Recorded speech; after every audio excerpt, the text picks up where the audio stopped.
No, no, no, no, no, no, no! Nel titolo, ok, leggete sedia da gaming.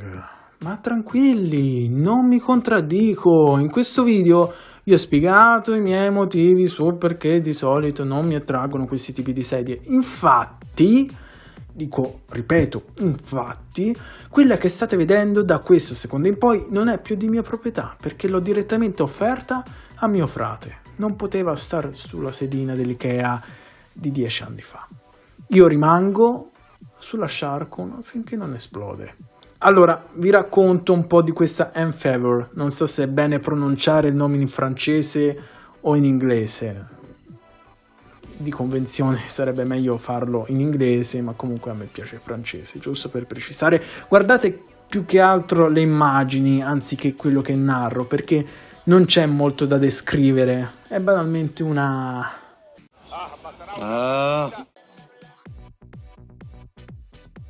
In confezione trovate i pezzi da assemblare. Ragazzi, ovviamente non ve la ritrovate montata. Quindi, innanzitutto, base a 5 piedi, schienale e sedile, ma va, 2 braccioli, cuscini lombare e cervicale, pistone classe 4, wow, 5 rotelle, viti per l'assemblaggio con brugola, ovvero chiave esagonale, protezioni laterali, quelle che servono a coprire le viti, per intenderci, un paio di guanti in cotone, manuale di istruzioni anche in italiano, per fortuna, asciugamano, inserzione Amazon è segnato, per levarvi, penso, il sudore dopo il montaggio.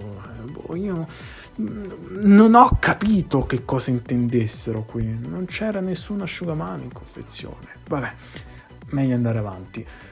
Allora, supporta 150 kg di peso grazie alla classe 4 del pistone. Non me lo sarei aspettato, Generalmente si trova nella fascia dei 200-250 sacchi, quindi ottima cosa.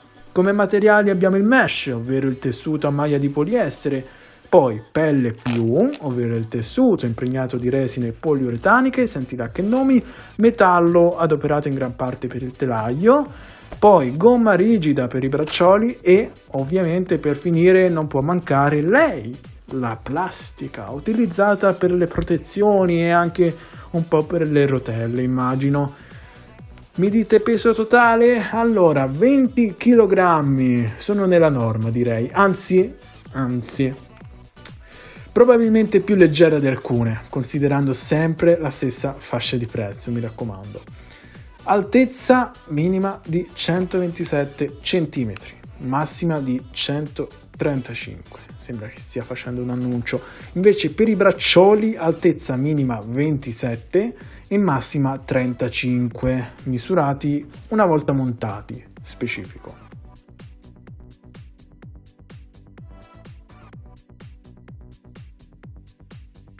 Nota importante da evidenziare, visto che di frequente capita la domanda: qual è l'altezza da terra fino al sedile? Do una risposta secca: 54 cm, escludendo le cosce di pollo. Aggiungo, non so più parlare in italiano, aggiungo alzata del tutto, quindi massima estensione verticale.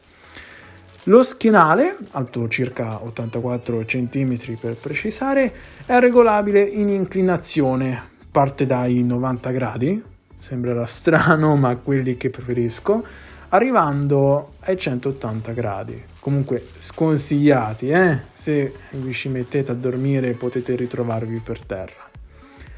I cuscini, lombare e cervicale, li ho trovati più morbidi rispetto ad altri marchi, per questo prendo ad esempio il cervicale, dicendo che è spesso ben 9 cm.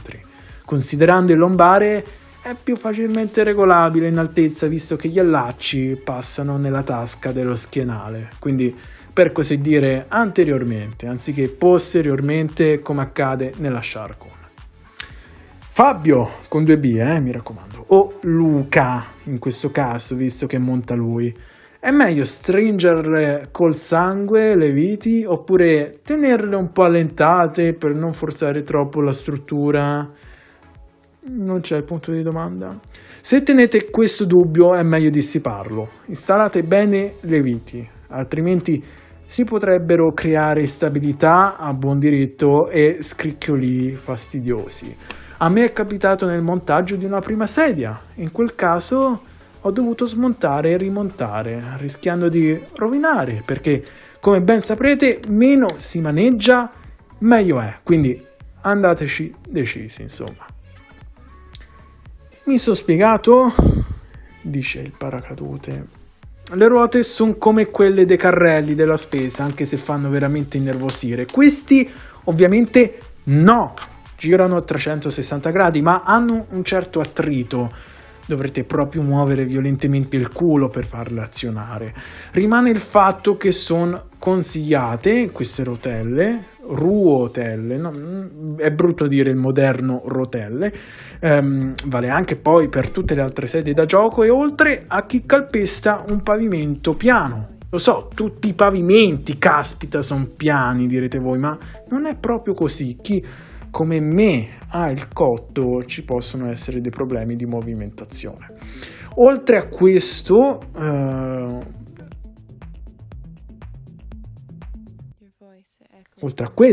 non riesco a fare la frase, oltre a questo duo di colori, prevalente il grigio arricchito da bordi rossi, c'è il nero e bianco, ottimizzato per gli juventini, e il nero rosso.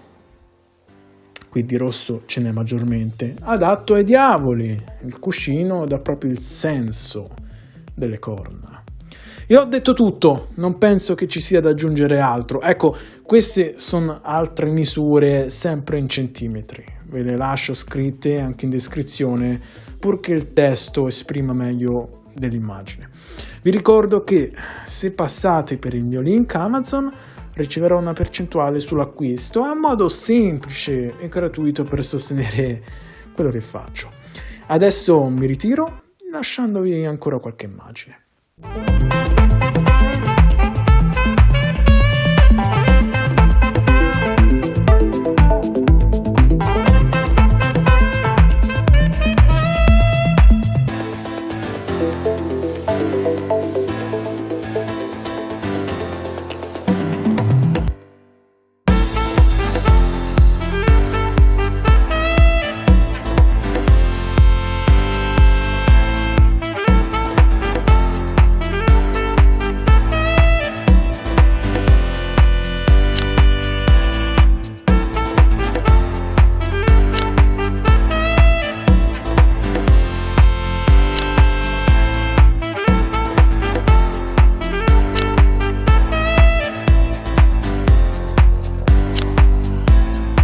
Your voice, it echoes in the night.